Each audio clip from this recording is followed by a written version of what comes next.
I see necks and chests all day long that have obviously not been taken care of. And I think if you're listening to this and you're in your like teens, 20s, 30s, 40s, like there's so much opportunity to be proactive and preventative. So I still think that it's like the value of being protective of your neck and chest is still so underrated.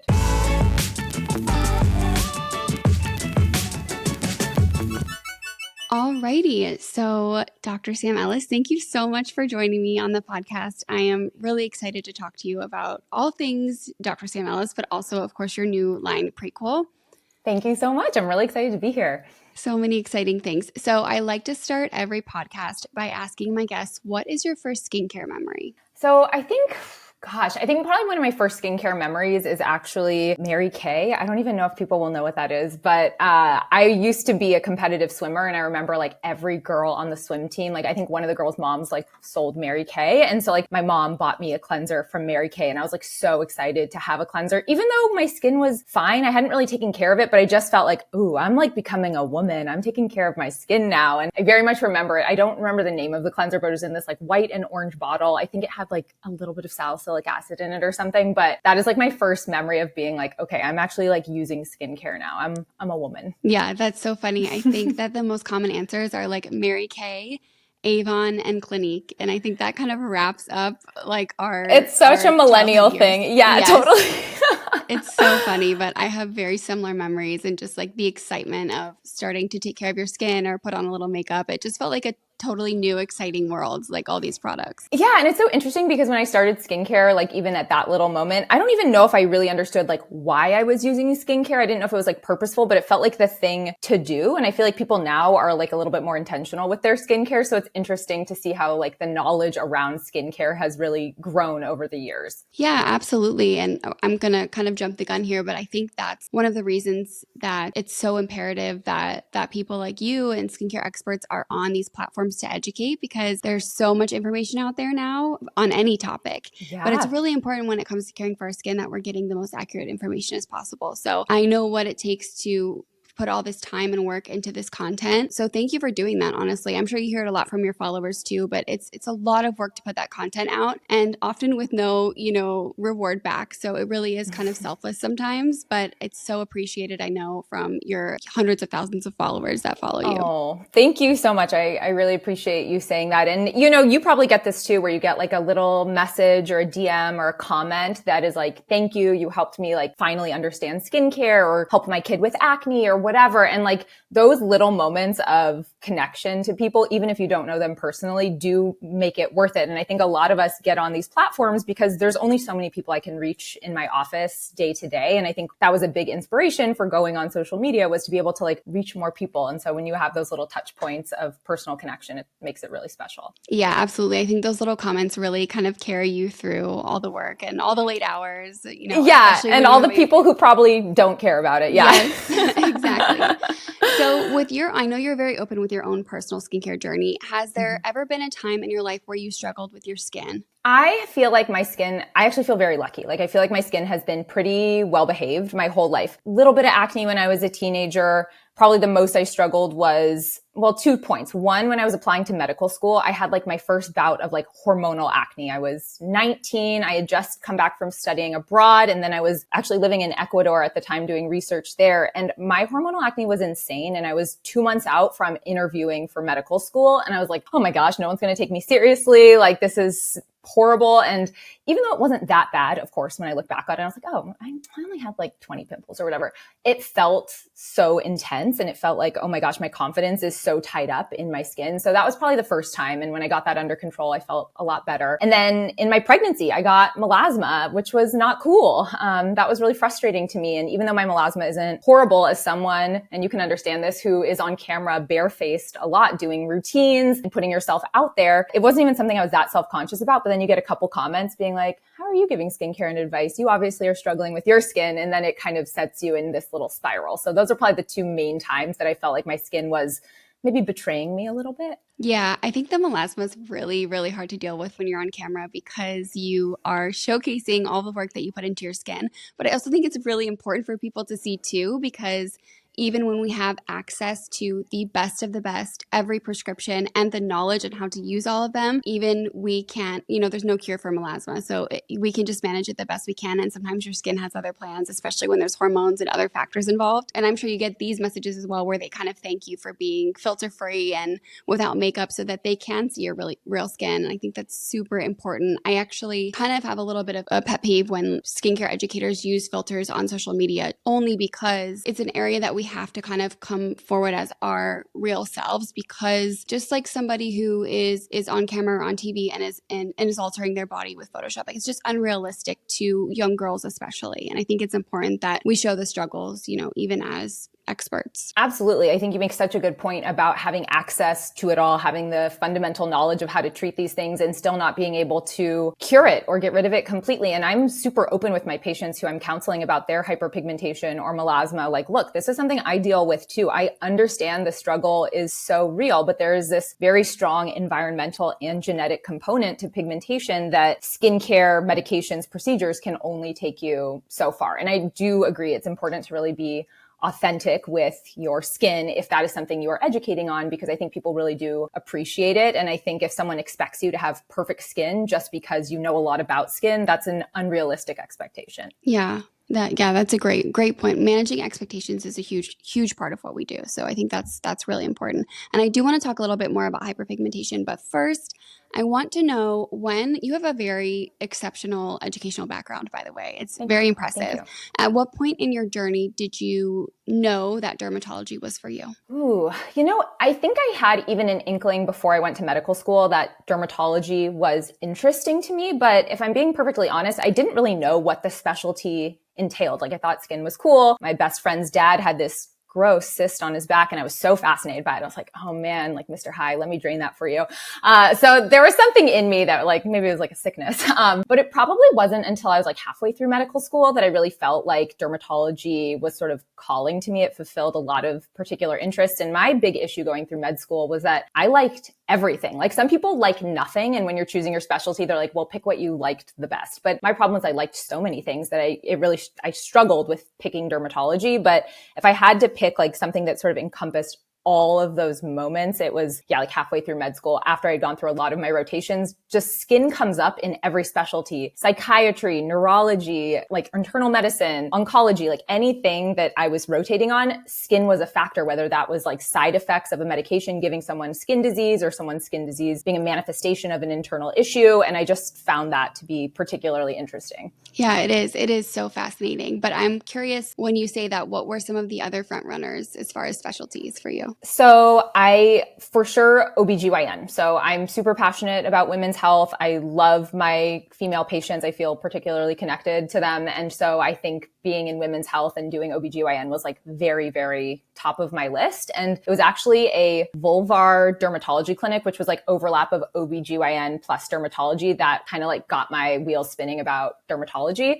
But OBGYN was at the top. And then because I liked everything, I actually really seriously considered family medicine, because I thought, well, I can kind of like dabble in everything. I can see kids, I can see adults, but ultimately, like, I'm a specialist at heart. I want to know everything about something. And that's when I knew, like, I got to do dermatology. Yeah. And I think obviously most of us would agree that you picked the right specialty, but it is fascinating. I'm super happy. There's so many cool options. Yeah. Well, and you have to realize when you're picking a specialty that you always are going to have to give something up. So as a dermatologist now, I don't see as much acute medicine. I don't take care of like dying patients on a daily basis. And I really liked that acuity. I really liked surgery, but you have to think like, well, what am I going to like to do day in and day out? If I get a call in the middle of the night, what do I want to be dealing with? And you have to think about how it's going to affect your life and your lifestyle overall. And when you're going through your medical training, you're feeling really good. At least I was in my early 20s. I had tons of energy and I was like, oh man, like I could do surgery. But like 3 months into surgery, you're like, do I want to do this forever? And that was like the big thing you have to really consider. Yeah, absolutely. And I think it's a little bit, I'm sure you felt this way, like an identity crisis in the beginning too, when you're moving from something like that, because I was in critical care before I worked in Derm, and I really, when I left, was kind of like, I'm not quite ready. Like, I still have some years left in me. I can still do this for a little bit longer. And that acuity is really exciting. And it's really, the adrenaline is high and the reward is a huge payoff at the end. But when I left and entered dermatology because I knew eventually that that was my dream. That's where I wanted to be. And when the opportunity arose a little bit early, I knew I had to take it. But when I looked back, I didn't realize what a toll it was taking on me until I was out of there. And that's actually when I had like the worst acne of my life, was when I was in critical care, just from the stress of it all. Oh, from the stress. Yeah. You don't realize it when you're in it. I kind of think of it like sometimes med school can feel like a bad relationship where you're like, I didn't realize it was bad until I was like on the other side of it. And then you're like, oh, like I can come up for air a little bit. And I actually like loved medical school. I loved my training, but I think back on some of those, like I did like 30-hour shifts in medical school. That's insane. That wasn't my favorite day. Like I was in it and I actually really enjoyed it, but I don't think I'd like to be enjoying it now 10 years later. Absolutely. And at what point in your derm training did you realize that you were interested in cosmetics? I think from the beginning, I thought cosmetics was interesting, but I didn't know if I wanted it as part of my own practice, but I realized it really played a part in sort of how people think about dermatology. And then when I was leaving residency, I was looking at different types of practices and their structures. And when you leave residency, my thought was like, well, if I don't do cosmetics now, I probably will never incorporate it into my practice arsenal because you become unfamiliar with it or you get out of practice because you were doing it in residency and you're not doing it anymore. So I really wanted a practice where I could do cosmetics and continue medical dermatology. And as I did more cosmetics, the more I liked it, the more I realized I was really good at it. And that to me was like where I felt like, oh yeah, this is fun. And it also allowed for this sort of creative aspect. Like it's really the melding of art and science. And so for me, that is just a fun way to break up my day. I still see a ton of medical patients. 50% of my practice is medical, but having that sprinkling of cosmetics in there really makes the day super interesting for me. And it's satisfying in a different way. Like I think all of us probably go into medicine because we want to help people, and you don't have to just help people with illness to feel good about what you do. Yeah. And I think those patients sometimes can be a breath of fresh air too, because they're coming in already excited, already kind of being proactive about their skin, rather than coming in maybe on one of their worst days or when something is going wrong. So it is a nice balance to have, I think, especially for the provider, just emotionally and mentally too. Yeah, it breaks up the day. It allows me, I love that I can go from like seeing acne to psoriasis to a skin cancer surgery to filler. And I love that variety. And yes, my cosmetic patients usually come in like really happy, really excited. They've been looking forward to the appointment. And that's also just like a nice interaction to have on a regular basis with your patients. Absolutely. And I have some colleagues, I think I mentioned to you, that were in their derm training many years ago. And they've told me that there, at that time at least, was kind of a stigma when it came to cosmetic dermatology amongst the academics. So I would love to know if you experienced that or if that's still kind of happening. Yeah, I think so. And I mean, it definitely happened. Like, I can't lie. And I think part of it when they found out that I was doing more cosmetics and stuff like that was like, they're kind of joking, being like, oh, we're disappointed that you're using your brain and your like derm talent in this way. But I think as I've gotten older, I felt guilty about it. I really did. It was hard for me to come to terms with like, I am going to have a significant part of my practice be cosmetic. But ultimately, as I've gotten older, you realize you have to do it for you. Like I'm not hurting anybody. I'm living a life that I enjoy. I have the practice balance that works for me, and you can't do it to serve others. You have to do what works for you in your life. And so kind of gotten over it. Every once in a while when I go back to lecture in like academics, I have this little like, but ultimately everyone has been a lot more supportive. And I think they've seen how it's changed the trajectory of my career and the reach that I have and how I'm able to teach even more people now that I do cosmetic dermatology. And I think in that way, they've seen how positive it can be as well. Yeah, absolutely. I think just giving you access to an even larger patient base. And now those people have a touch point and somebody that they trust if something does come up. And I'm sure you're able to convince most of those people that they need to be doing their yearly skin checks and things like that they maybe wouldn't have done otherwise. Oh, yeah. For sure. Thank you for being so open about that. I know that can be a tricky subject. I want to talk a little bit about hyperpigmentation. But before we jump into that specifically, I want to know from you as a skincare expert, what's the basics that everybody should be using? Essentials to me are really a cleanser and a sunscreen. Like if you are doing the most minimal routine, I think you need to wash your face for hygiene purposes mostly. And then I think you need to protect your skin with sunscreen, whether that's because you're protecting against skin cancer, hyperpigmentation, premature skin aging. There's lots of reasons that UV damage is not ideal, but I think those are kind of the two essentials. I think a moisturizer for sure falls in that kind of category in the beginning as well. And then I could expand from there if someone has particular skincare goals, whether that's anti-aging, lightening, all that stuff. Yeah, absolutely. And you recently had a really good video about how you counsel your patients on using Sunscreen Indoors. Yeah.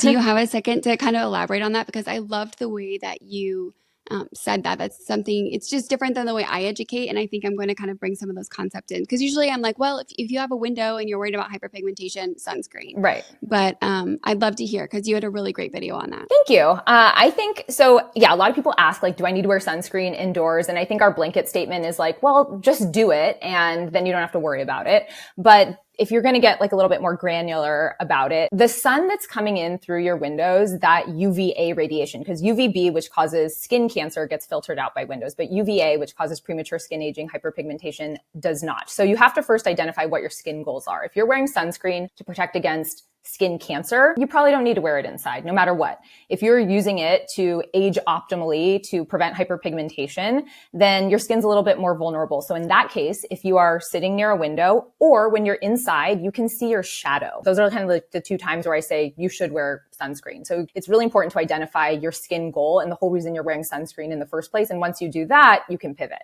I love that. I think sometimes we assume that our followers, our patients have the same skin goals as we do, especially maybe followers, because we just assume they're kind of following us for the anti-aging and those purposes. Yeah. But in reality, that's not always the case. Not everyone's so worried about that. So I love the way that you put that so well, so that people can really understand too why they're making the decision to wear or not to wear sunscreen inside. Because ultimately, I think everyone should know the why behind their decisions, and that's going to make it a lot easier for them to follow those rules. Totally. I'm all about like intentional skincare. Like, you should understand not just what you're doing, but why. And I didn't even think of it that way until I had a couple of melanoma patients being like, oh my God, I'm so stressed about getting a skin cancer. I wake up, I put my sunscreen on, even if I'm inside all day. And I was like, wait, we don't necessarily have to do that if you're just trying to prevent melanoma. And so that has shifted how I counsel people. Yeah. And anything we can do to kind of relieve some of that stress as well, I think is super important. I know that sometimes, especially with my young female patients that come in treating acne, and I've had to kind of dial down on my initial consult because I found I was kind of scaring some of them about the PIH, because I wanted to educate them on that. And of course, my goal is that their long-term sequelae from the acne,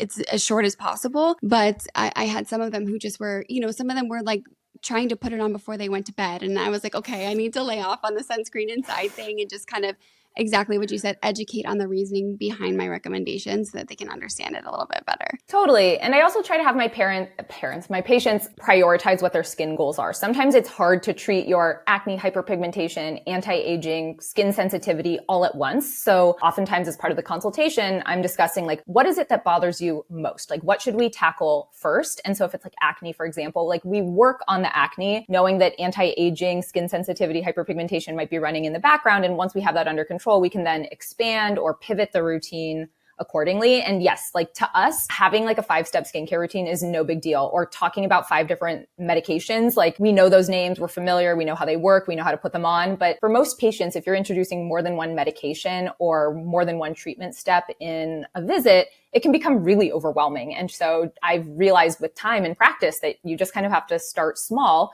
and every patient comes in with a different amount of being comfortable with skin and skincare. So tailoring it to what your patient kind of needs in that moment. Yeah. And being able to read them is so important, because they don't always say, I'm not going to do a 5-step routine. Sometimes you have to really kind of see it in their face when they're a little bit like a deer in headlights. Like, okay, I need to bring it back a little bit for this patient. Absolutely. Absolutely. I know sometimes or they like are nodding. And then they come back 3 months later and I used to learn that. And they're like, oh, that wasn't going to work for me. Like, I can't stick to a routine like that. And so part of my consultation too is I ask them, I'm like, if we did a 2-step nighttime skincare routine, do you truly think that's doable for you? And if they say, no, I'm not going to do 2 steps, can we make it 1? Then we think about compounding the medication or maybe starting with a baby step. And like, there's no perfect way to do it. It has to work with what the patient is going to want to execute, because compliance is the number one thing, no matter what you're treating in skin. And if your patient's not going to do what you recommend, it's not going to work. Yeah, absolutely. And speaking of compliance, do you tend to send your patients home with like written instructions, or how do you operate your skincare consult? Yes. Every single person goes home with written instructions. My handwriting has gotten I think, better over the years just so that they can see what I've written. But I really do, because I also find that when I'm writing out instructions to them, you have to take time to slow down and write that out. And yes, it makes my appointments last a little bit longer, but the patient goes home with something in writing. I know I'm a very visual learner. I need to read things. If I just hear it like in an audio format, it doesn't stick in my brain. And so I think for a lot of patients that can be similar. And so they all get written instructions, like they get an AM, PM regimen. Every prescription gets a little star by it so they know what they're picking up at the pharmacy. And that, yes, that makes my appointments last longer, but I think it really helps my patients when they leave to feel like, okay, I'm leaving with instructions, I'm leaving with my prescriptions, I know what to do, and I feel empowered to do the plan. Mm-hmm. I think it's so helpful. And how often are you seeing, let's say for instance, your acne patients? Are you seeing them monthly? No, I probably, if they do an initial acne consultation, I usually see them at the 12-week mark, mostly because most acne topicals and orals are studied in a 12-week period. And so if I see them back before then, I often find that they're still getting adjusted to the medication. Maybe there was a delay in picking their medication up, so they've only been taking it for 2 weeks. So if a patient wants to touch base sooner, I'm okay with that, because I think that does help with compliance to like check in and see how they're kind of executing their homework. But with the understanding that I don't expect their acne to be significantly changed if I see them before the 3-month mark. If it is, that's awesome. Like, what a win. But anytime before 3 months, I'm unlikely to change the plan too much, because we haven't given those medications or those interventions the full opportunity to work. And I think a huge mistake in healthcare, whether it's skin stuff or other medicine, is just pivoting the plan too fast and not really giving these things time to work. I know when you're struggling with acne or any other thing, you want results. You want it to come up quickly, but being patient is so, so important. So I'm very clear with my patients of why I want that 3-month follow-up interval, because a lot of them do want to come back sooner. And of course, I'm not going to deny them like that ability, but I'm just to have them, again, set the expectation of what I can expect for them. And they might not be clear at 3 months. All I'm looking for is improvement at that point. Absolutely. My supervising physician, we see our acne patients every 4 weeks, what we call it, this cheerleading visit. That's great. Yeah. So it's really just to check in, make sure you're not having any really intense irritation that's causing like PIH or something like that. And just to kind of cheer you on, get you through the treatment until that, that 3rd or 4th visit when we really expect to see the changes. So absolutely. I think if I could get someone in every 4 weeks, that would be amazing. But then I think I probably would probably have a really long wait list at that point. I was going to say, you're probably pretty full. But I would love to do that, because you're totally right. That cheerleading is so important, because at the 4-week mark, you might be at the peak of your irritation and going, or you might be purging and going, why? Like, this isn't working. Like, Dr. Ellis, you're supposed to hook me up with a treatment and my skin is worse right now. And so during that consultation, I'm talking about that. Like, in 4 to 6 weeks, you may hate me. You might think like, you don't know what you're talking about, but you have to push through. I kind of liken it to getting sore when you first start exercising. Like, it's worse before better, but you know that soreness is a sign that you're responding to the medications and you can continue to go on. But yes, I think having a cheerleading visit is such a good idea. Yeah. And at the very least, like you said, just those warnings in the beginning of what to expect at that 4 or 6 week mark. And just to know that, you're going to get through it. You just have consistency is key. And we just have to kind of get over this little hump. And then there's better skin on the other side. That's what I always say. Totally. That's a great way to put it. So I want to talk a little bit about hyperpigmentation, because you've been so open about your own melasma journey. What are some of the most common triggers and causes of hyperpigmentation that we want to look out for? So I would say for melasma specifically, it's very much genetically programmed into your DNA. So even if you're looking at your parents going, they don't have melasma, why do I have it? It's absolutely part of your genetics. And then it gets brought out by environmental exposures. And probably the most common ones are UV radiation and then hormones, your own natural hormones of estrogen and progesterone floating around in your body, or externally delivered hormones like through a birth control pill, for example. Or, for example, when you get pregnant and you have this surge of estrogen and progesterone in your body, those are probably the main times that you will experience melasma in your life, or the main initial triggers. And then traditional hyperpigmentation, I mostly think of post-inflammatory hyperpigmentation after insults to the skin. And for most people, that's going to be like acne or trauma to the skin, cuts, scrapes, bug bites, that kind of thing. And since you mentioned birth control, is this something, well, first of all, do you often prescribe birth control to your patients for acne, or do you? I do. I do. So I think there's probably 50% of derms are like, that's an OBGYN thing. To me, that like it is an FDA approved treatment for acne. So as a dermatologist, I feel like I owe it to my patients to be able to prescribe it. I don't prescribe it in a birth control capacity. That's a nice side effect that you won't get pregnant. But I really prescribe it as an acne medication. So I do it all the time in the right candidate. Yeah, that's great. And are you counseling those patients on the use of sunscreen, because of the possible results of melasma with the OCPs? I do. I also, what we don't know about melasma fully is whether or not it's hormones plus UV, if that is like, we know that those are both bad for melasma, but it's like, well, what if you gave someone a birth control pill and you put them in a box and never exposed them to UV light? Would they still get melasma? And we actually don't know. And so I do counsel them on light exposure. And if they have a strong family history of melasma, or I can look at their parent who's in the visit with me and like, oh, mom has melasma on her forehead, then that counseling might come up. And not just as sunscreen use, but also like, this is a potential side effect of your birth control pill. How do you feel about that? Because I think it's really important, because once you go on a birth control pill and after you get melasma from it, if that happens to you, just because you stop the birth control pill, that doesn't mean the melasma necessarily goes away either. So I'm pretty upfront about that, but I do counsel about sunscreen regardless. Yeah. Informed consent. That's so important, when we're prescribing these medications, especially when you're young and you just don't think of those side effects. I was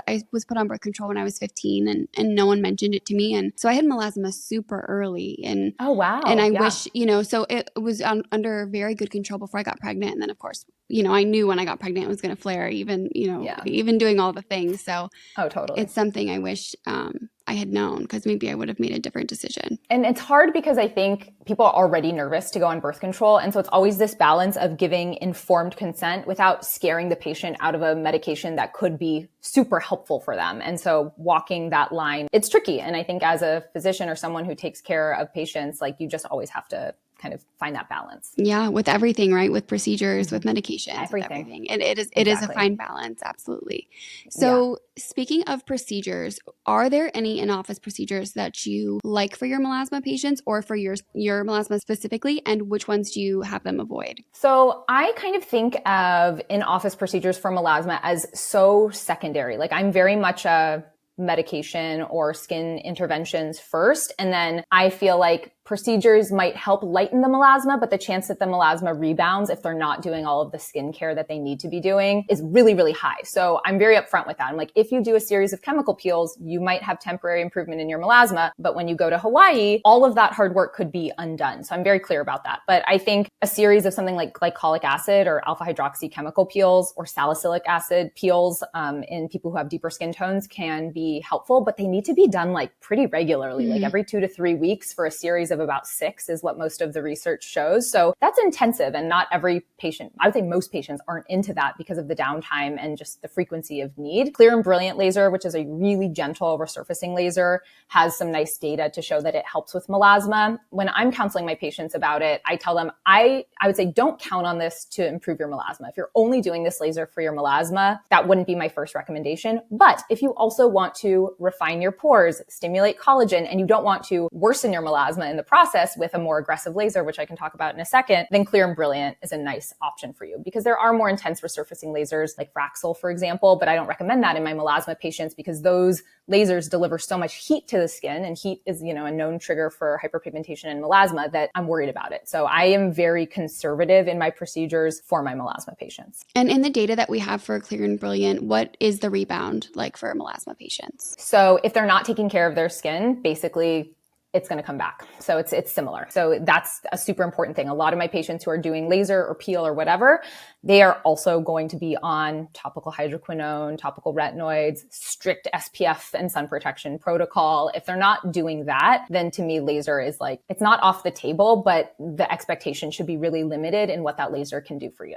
And speaking of heat, can you talk about some of maybe the lifestyle changes that we can and maybe should make if we have melasma? There's a lot that people don't really recognize or know about. They think of just kind of, if I put my sunscreen on, I'm fine. And we just know that that's not true. Yeah, absolutely. So for a long time, we thought like melasma is just pigment in the skin. It's your melanocytes or your pigment producing cells over making melanin. But what we found over time and in researching melasma is that the microvasculature, so the small blood vessels in the superficial aspects of the skin, also contribute to that pigment production. And so anything that's going to increase blood flow to the skin surface, in theory, could worsen melasma. So the biggest things are heat. So whether that's hot yoga, saunas, just sitting in your hot car. Like all of those things can really worsen melasma. And what I tell my patients is you have to live your life, right? Like if you love hot yoga, don't stop doing that because you have melasma, but you have to understand that how much improvement you get in your melasma is going to be limited by your lifestyle. Or if you like to go to the beach, great, you can go to the beach, but again, you're limited. And so it's always weighing these things. I live in California, you're in Florida. Like my patients like to be outside. They're outdoorsy people. They're really fit. And so I don't want them to have to limit their lifestyle if they don't want to, but then I'm just upfront with how much improvement or lack of improvement they might see because of it. And they have to, ultimately that's their choice to make. Yeah. And we have the UPF clothing, we have sunscreen, sun avoidance, all those things, but it really is so difficult to control if you're living in a warm, hot environment. It's I mean, and with difficult. humid, humidity, I mean, come on, it's really, really hard. It is. It's a tough thing. And so like, I think you just have to weigh like what you value. Like as someone who also has rosacea, like I'm not going to stop exercising, even though exercising is a huge trigger for my flares, but that's just, I just have to live with that. Yeah, absolutely. I have also rosacea with my melasma too, and I just flush so bad. And I actually can see my melasma triggered if I get a very bad flare of rosacea. I see it right after. Totally. Yeah, because inflammation in the skin can lead to pigmentation. You can also get this like post-inflammatory hyperpigmentation mixed in with your melasma, and they can look identical on the skin, but ultimately that outcome is darker skin in patchy areas on your face, and no one's really thrilled about that. Yep. Yeah, exactly. So what is your at-home routine like for your own hyperpigmentation? So I use a combination of tretinoin, which is prescription strength retinoid, hydroquinone, and depending on where I'm at, like a strength between 6 and 12%, depending. And then like really good sunscreen. Those are like my 3 must-haves. There's lots of skincare that I kind of cycle through that's meant to treat hyperpigmentation that has ingredients like kojic acid, topical tranexamic acid, things like licorice root extract. Like those all exist. But to me, like the heavy hitters when it comes to improving melasma and hyperpigmentation are prescription things like tretinoin, hydroquinone, and then the sunscreen, of course, which is not prescription. Yeah, those are nice to haves, but when you really need to get the work done, like you know who the heavy hitters are. Yeah, you gotta. And I think a lot of patients come into me having done all the right things with skincare that's available over the counter. They have their over the counter azelaic acid and they have their lighteners and brighteners, but until you sometimes get a prescription for something like hydroquinone or tretinoin, or especially that combination, because they work synergistically. So when you use them together, it's better than either alone. It's important. And do you tend to compound with a steroid, or do you usually use them without? I do compound with a steroid because the steroid I think a lot of people think the steroid in those compounds is just for the inflammation that the tretinoin can cause and just like prevent that. But there is low grade inflammation in the skin of a lot of people who have melasma, or it's these little inflammatory insults across their day that are also contributing. So that steroid kind of serves 2 purposes. It prevents the tretinoin from being too irritating, but it also has this like background anti-inflammatory effect on the skin. And no one is on these for more than a few months at a time. Sometimes people are really worried about having a steroid on their skin for that long, but these are generally like very, very, very mild steroids. And the benefits in this case to me far outweigh like the risk of a topical steroid on the skin for the vast majority of people. Yeah, I agree.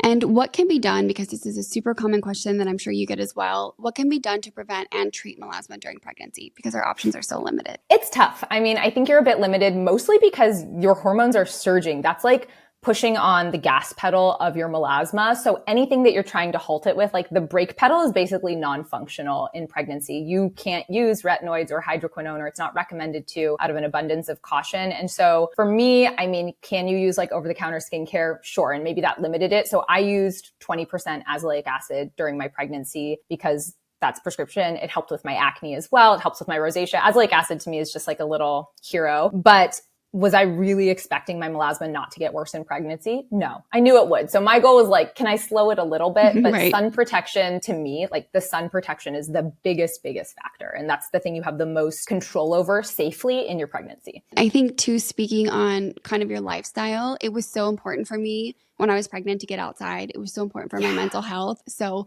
it was something, the UPF, the hats, the sunscreen, I try to do everything I can, but knowing that, it was probably going to get worse anyways, but my chances of that flare are a lot higher with being outdoors. But to me, that was worth it. Absolutely. And I think when you're pregnant, it is It is a finite period of time. It is, 9 months of your life. I guess trying to conceive and breastfeeding like that can extend it a bit. But like, to me, I just tell my patients, I'm like, that's your focus during that time. Like, just make a healthy baby, take care of your mental health, your physical health. Like, we can always clean up the skin later. Because a lot of times patients too will ask me like, well, what do I do for anti-aging during pregnancy? I can't do my fillers and Botox and lasers. And I'm like, just take a break. All that money that you're going to spend on that, take yourself out to lunch, get yourself some cute shoes, find some nice maternity jeans, but like wait until afterward. And we do mommy like little glow ups postpartum all the time. We can treat that at the end. Focus on your pregnancy and just taking care of all the other parts of you during that time. It's a very special time and it's not, it's very fleeting. That's so true. I think sometimes we grab onto what we can control during that time. And so maybe that's why sometimes our patients and ourselves are so interested in what we can do for our skincare, but it is a good reminder to just kind of sit back and enjoy the process, and then we can handle everything else after. Yeah. When you're pregnant, you realize there's so many things that are out of your control, and you're right. Like when you're feeling like there are things you can't control, you try to take hold of what you can. But I think skincare is a place where you can just relax a little bit during pregnancy, like take care of yourself in other ways. Yeah. So I want to talk about Prequel for a minute. Your new skincare line. Congratulations. Thank you. That's Really so exciting. So it's safe for all skin types, which is exciting.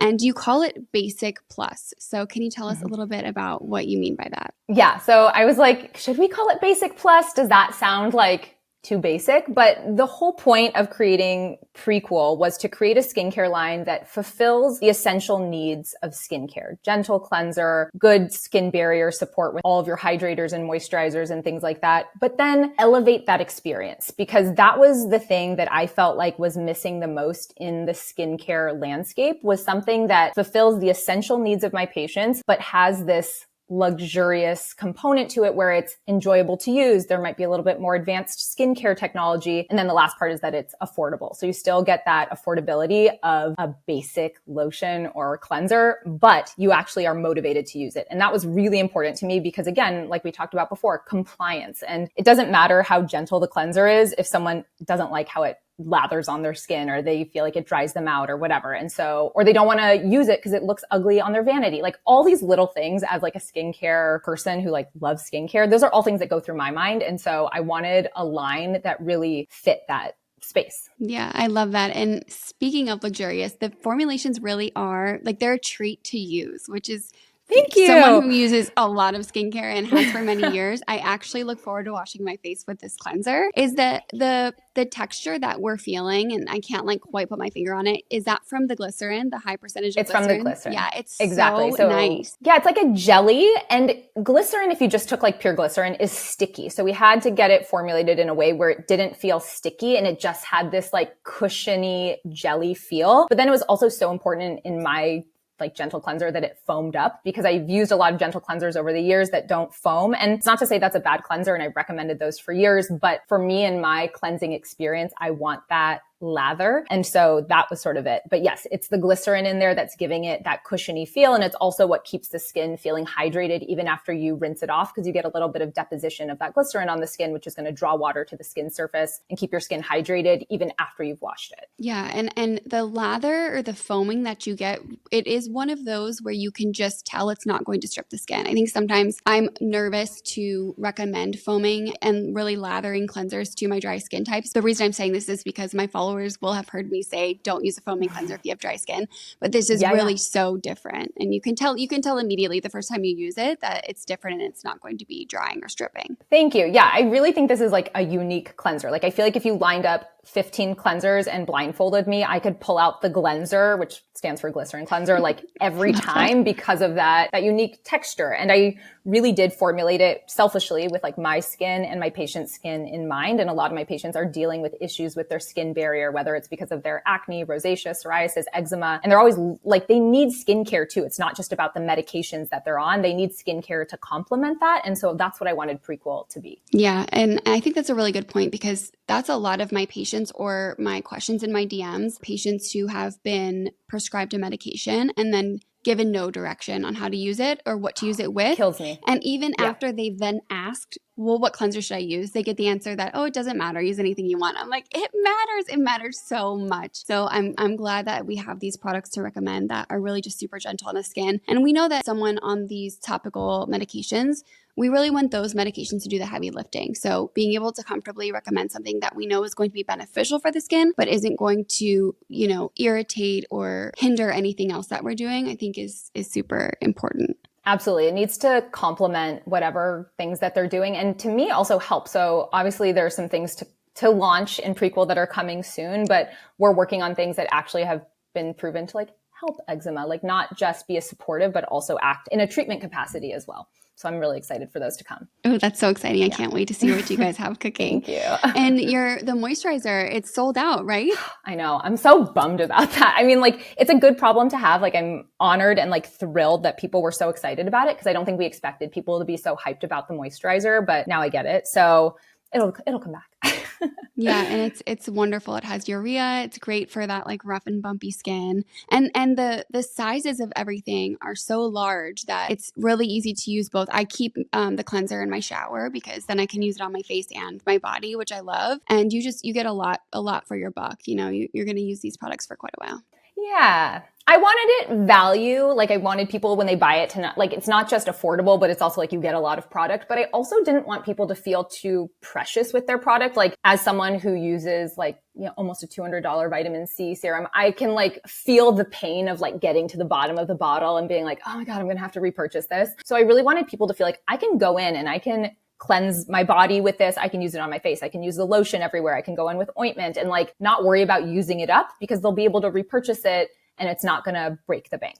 Yeah, absolutely. I think that's huge, really huge. And the ointment, I recently started, so I had taken about 6 months off from tretinoin because I had incorporated a product that I was testing for a brand, and it just gave me a little bit of dermatitis. So I stopped everything. I went to, basic cleanser, moisturizer, basic sunscreen while my skin healed. And then I was using the Naturium retinaldehyde because it launched around that time, the new one. So I'm I'm going to start using that. And now I'm going back to my tretinoin, and the ointment has been amazing because I'm a big fan of doing a little bit of an ointment on my area. Around my nose always gets irritated with tret, around my lips themselves. So I love applying a little bit of ointment. And what I love about yours is rather than just the plain petrolatum, there's actually soothing ingredients in there. So I know that it's actually helping that little bit of irritation I have and then protecting those areas from that tretinoin penetrating. Totally. I think of that, I call it with my patients a pre-slug, where you're just applying it as a protective layer beforehand. And that also selfishly is why this ointment was designed, because it's good for that. You can put it around your face, your lips. It's also good on cuts and scrapes. So sometimes my patients are how do I take care of this biopsy? And a huge thing that we recommend with biopsies is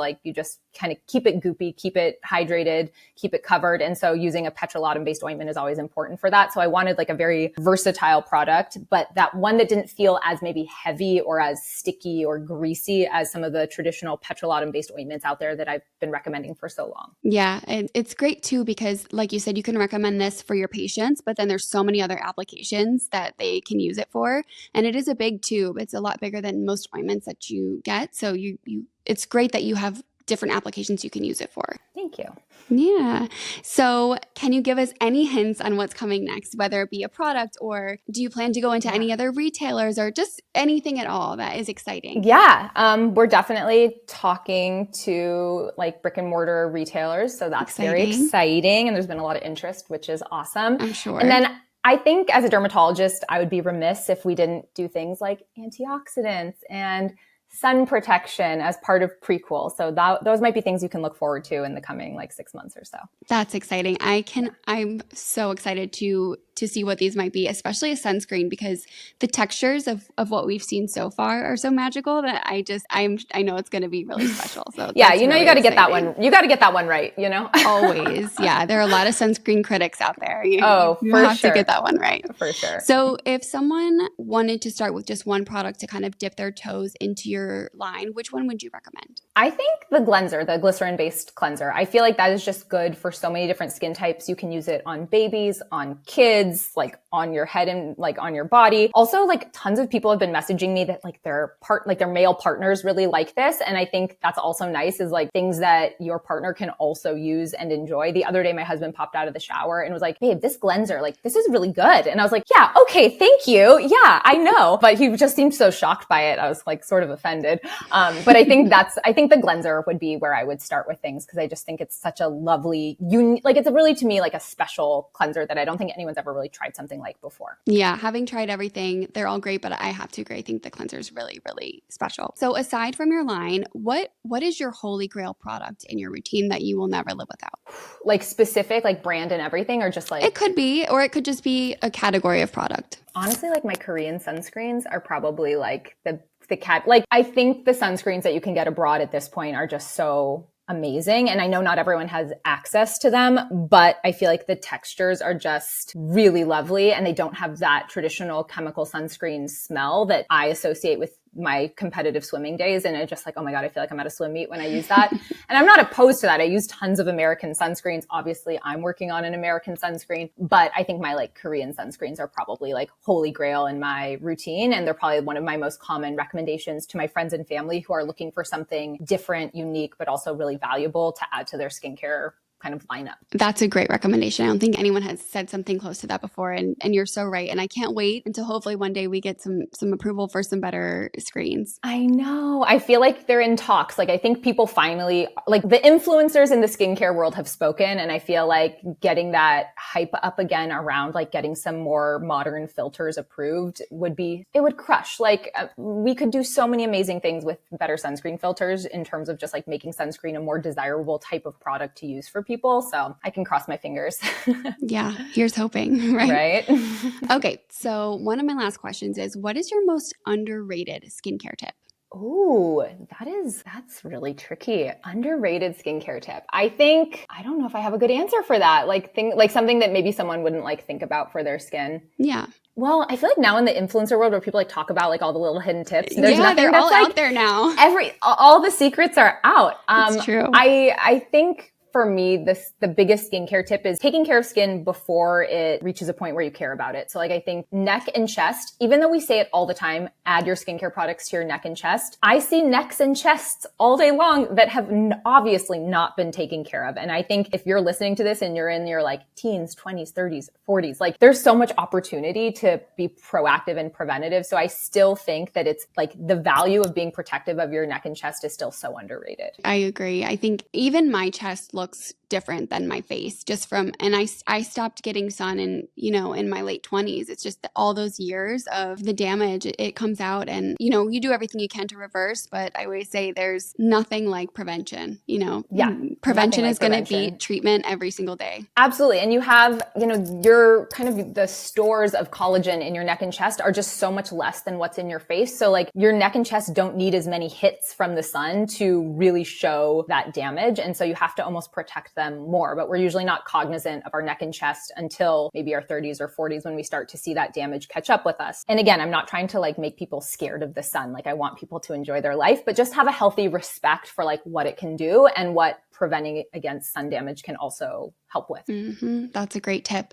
And do you have any advice? A lot of my followers are med students or even pre-med. Many of them have dreams of derm residency. Do you have any advice for them? So I think the big thing is if you're not in med school yet and you're thinking about applying to medical school, you have to first decide, would you be okay not being a dermatologist? Because it's such a competitive specialty and there are so few dermatologists accepted into that every year that the reality is that some people who want to be dermatologists won't get accepted into the residency. And I don't say that to be like negative. It's just to be realistic. So if you're going into medicine, you're going to medical school, you should go in with the thought, I just want to be a doctor, and you can work towards dermatology, but you might not get that. So you have to understand that. And I think that's super, super important. If you're already in med school, I think the biggest thing you can do is connect. So going to conferences, meeting dermatologists, like it's a very small field compared to other parts of medicine. And unfortunately, it can be a bit nepotistic agnostic. So it's like who you know and how you know them is helpful. And then doing research. So any research in dermatology is good because it helps you understand, like you need to understand the research process. You also need to understand how to read a paper, how to write a paper, what goes into that. And I think all of the residencies are academic, right? So they're going to want to see that you have a commitment to academics, even if it's not forever, that you have a commitment now and you understand what it takes. And so the more research you have, I think is being more heavily weighed than it ever was in the past. Great. Thank you. I think that tip about just knowing that you're going to be okay and that you're passionate about becoming a doctor is key. I haven't heard anybody phrase it that way before. So that's really great advice. And also know, like, even if you're not a dermatologist, you can still do really cool stuff with skincare. Like, you shouldn't become a dermatologist because you like skincare. That is such a small part of what we do. We treat skin disease. And there's so many other ways besides being a dermatologist to do cosmetic dermatology, to do things in skincare. So just knowing that like dermatology encompasses more than that. And you should want to kind of know about that, learn about that, and do all of that if you're becoming a dermatologist. Yeah, the passion is really important because that's what's going to carry you through that really grueling training. You have to be passionate about it. And my last question for you, if you could go back and tell your younger self one thing, what would it be? You know, I really like how my life has turned out. So I don't know if I would tell myself anything that would change the trajectory of my life. But I think if I was speaking to my younger self or speaking to younger versions of me, probably the biggest thing I would say is don't be the one to say no to yourself. There are so many, especially if you're a perfectionist or you have type A tendencies. A lot of people, out of a fear of failure or a fear of not doing it right, will just be like, well, I'm just not going to apply for it, or I'm just not going to start that account, or I'm not going to put myself out there. But you'll be surprised how many opportunities present themselves if you just do it. So don't be the one to say no to yourself. Let someone else close that door, but don't close it on yourself, because you'd realize like a lot more doors stay open that way. I love that. I think we all have a tendency to do that. So we just have to remind ourselves, try our hardest not to, right? Don't get in our own way. Don't get in your own way. Exactly. Don't get in your own way. Like, we're our toughest critics because we know ourselves so deeply to the point that we can't even be objective about our capabilities. And so you just have to know that you can do it and just go for it. Like, let someone else tell you no, but don't say it to yourself. Absolutely. Well, thank you so much for talking to me today. Of course. Can we do a little prequel giveaway for the audience? Of course. I'd be honored. I would love to do that. Awesome. So do you want to give one listener one of each of the 3 products that you launch with? I would love that. Although the urea is not in stock right now. But yes, as soon as it's back in stock, I'd be happy to send our launch trio. We can wait until it's back in stock. Okay, great. Yeah. And what is your Instagram handle? So Instagram handle is at Dr. Samantha Ellis, as is TikTok. Okay, perfect. And you're also on YouTube, right? Yes. If you just search at Dr. Sam Ellis, I've got hundreds of YouTube videos about all things skincare, skin disease, and just also my life in general, which you may or may not care about. Yeah, your videos are great, and they're always the first to pop up when I'm searching topics. So good. Okay, good. My SEO is working out. Yeah. Great job.